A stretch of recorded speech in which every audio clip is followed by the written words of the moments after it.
दुसऱ्या टप्प्यातील प्रचार तोफा थंडावलेल्या आहेत। मराठवाड्यातील 3 तर विदर्भातील 5 मतदारसंघामध्ये शुक्रवारी मतदान होणार आहे। लोकसभा निवडणुकीच्या दुसऱ्या टप्प्याचं मतदान हे शुक्रवारी 26 एप्रिलला होणार आहे। त्यापूर्वी प्रचाराच्या तोफा थंडावलेल्या आहेत। दुसऱ्या टप्प्यामध्ये महाराष्ट्रामधील 8 मतदारसंघांमध्ये मतदान होणार आहे। त्यामध्ये मराठवाड्यातील 3 आणि विदर्भातील 5 मतदारसंघांचा समावेश आहे।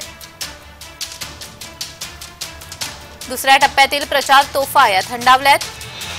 उद्या शुक्रवारी 26 एप्रिल रोजी दुसऱ्या टप्प्यातील मतदान होणार आहे। महाराष्ट्रातील 8 मतदारसंघांमध्ये हे मतदान होणार आहे। पैकी मराठवाड्यातील 3, विदर्भातल्या 5 मतदारसंघांमध्ये हे मतदान होणार आहे।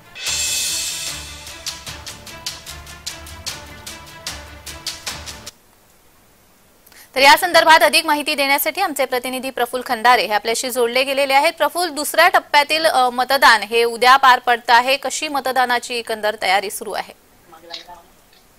जान्हवी, महाराष्ट्रातील लोकसभेच्या दुसऱ्या टप्प्यातील मतदान जे आहे 26 एप्रिल रोजी ही मतदान प्रक्रिया पार पडणार आहे। तत्पूर्वी प्रशासनाकडून जो आहे संपूर्ण मतदान प्रक्रियेची तयारी जी आहे ती पूर्ण झालेली आहे।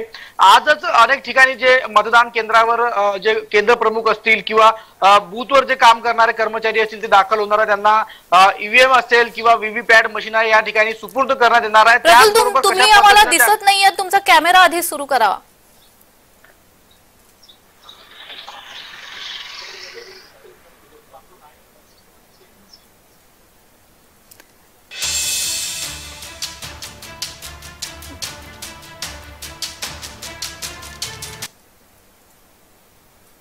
प्रफुल्ल, बोला आता, तुम्ही दिसताय।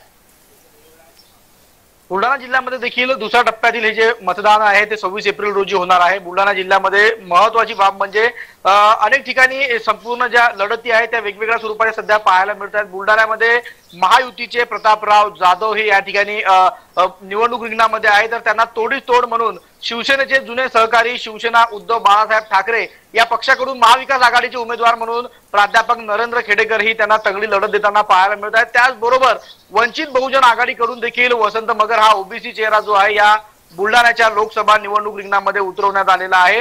अपक्ष उमेदवार शेतकरी नेते रविकांत तुपकर असतील किंवा मग वन बुलढाणा मिशनचे अपक्ष उमेदवार संदीप शेळके असतील, हे 5 प्रमुख उमेदवार जे आहे या बुलढाणा लोकसभा निवडणुकीमध्ये मानल्या जात आहेत। त्यांनी गेल्या महिन्याभरामध्ये मोठ्या प्रमाणावर जो आहे तो प्रचार या बुलढाणा जिल्ह्यामध्ये केलेला आहे। वेगवेगळे जे आश्वासने आहेत ते मतदारांना दिले खरे आहेत, मात्र मतदार आता 26 तारखेला मतदान स्वरूपी आशीर्वाद कुणाला देतात ते उद्याला कळणार आहे। उद्या सकाळी 7 वाजल्यापासून मतदान प्रक्रियेला सुरुवात होईल आणि संध्याकाळी 5 वाजेपर्यंत ही मतदान प्रक्रिया चालणार आहे। मतदान केंद्रावर विशेष प्रकारची खबरदारी जी आहे पोलीस यंत्रणेकडून घेण्यात आलेली आहे। कुठल्याच प्रकारचा गैरप्रकार या ठिकाणी घडू नये म्हणून सुरक्षेचे बंदोबस्त जे आहे मोठ्या प्रमाणात करण्यात आलेले आहे। आजच 10 वाजल्यापासून संपूर्ण मतदान केंद्रावर काम करणारे कर्मचारी जे आहेत ते या ठिकाणी मतदान प्रमुखांकडे पोहोचतील आणि त्यांना ईव्हीएम असेल, व्हीव्हीपॅट असेल किंवा इतर साहित्य जे आहे ते सुपूर्द केलं जाईल आणि आहे त्या ठिकाणी त्यांना पोहोचवण्याची व्यवस्था देखील मतदान जे काही निवडणूक आपण जर पहिल्या टप्प्यातलं मतदान पाहिलं असेल तर उन्हाची तीव्रता वाढल्यामुळे म्हणा किंवा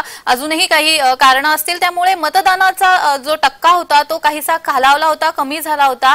दुसऱ्या टप्प्यातील मतदान उद्या होतंय, उन्हाची तीव्रता ही वाढत चाललेली आहे। कशा पद्धतीने तिथे तयारी करण्यात आली आहे? जान्हवी, बुलढाणा जिल्ह्याच्या खामगावमध्ये आणि या परिसरामध्ये मोठ्या प्रमाणावर ऊन जे आहे ते गेल्या काही दिवसापासून वाढलेलं आहे। 42 अंशापासून तर 44-45 अंशापर्यंत जे तापमान आहे ते बुलढाणा जिल्ह्यामध्ये काही तालुक्यांमध्ये गेल्याचं पाहायला मिळतं। त्यामुळे निश्चितच या तापमानाचा फटका निवडणुकीच्या या मतदान प्रक्रियेवर बसतो की काय अशी देखील चिन्ह जी आहे या सध्या आपल्याला पाहायला मिळत आहे। मात्र लोकसभेची जान्हवी ही निवडणूक आहे आणि लोकसभेच्या निवडणुकीमध्ये मतदार जो आहे तो मतदारांपर्यंत जे निवडणूक लढवणारे उमेदवार आहे ते पोहोचलेले नसतात, त्यामुळे मतदारांमध्ये तेवढी जागरूकता नसते। मात्र प्रशासनाकडून पूर्णतः खबरदारी घेतली जाते। जास्तीत जास्त मतदार कसे मतदान केंद्रावर पोहोचतील आणि जास्तीत जास्त मतदानाची टक्केवारी कशी गाठता येईल या ठिकाणी ग्राउंड लेवलवर जे आहे ते प्रयत्न सुरू आहेत। मात्र लोकसभेची ही निवडणूक असल्यामुळे उमेदवारांचा आणि मतदारांचा थेट संपर्क होत नसल्याने बऱ्याचदा या निवडणुकीची टक्केवारी जी आपल्याला कमी आलेली पाहायला मिळते। पहिल्या टप्प्यातील मतदान जसं आपण पाहिलं की कमी झालंय, बऱ्याच ठिकाणी 60% कमी जे आहे ते मतदान झालंय। क्वचितच असे ठिकाण आहे ज्या ठिकाणी 60% वर मतदान केलंय। धन्यवाद प्रफुल्ल, तुम्ही दिलेल्या या सविस्तर माहितीसाठी।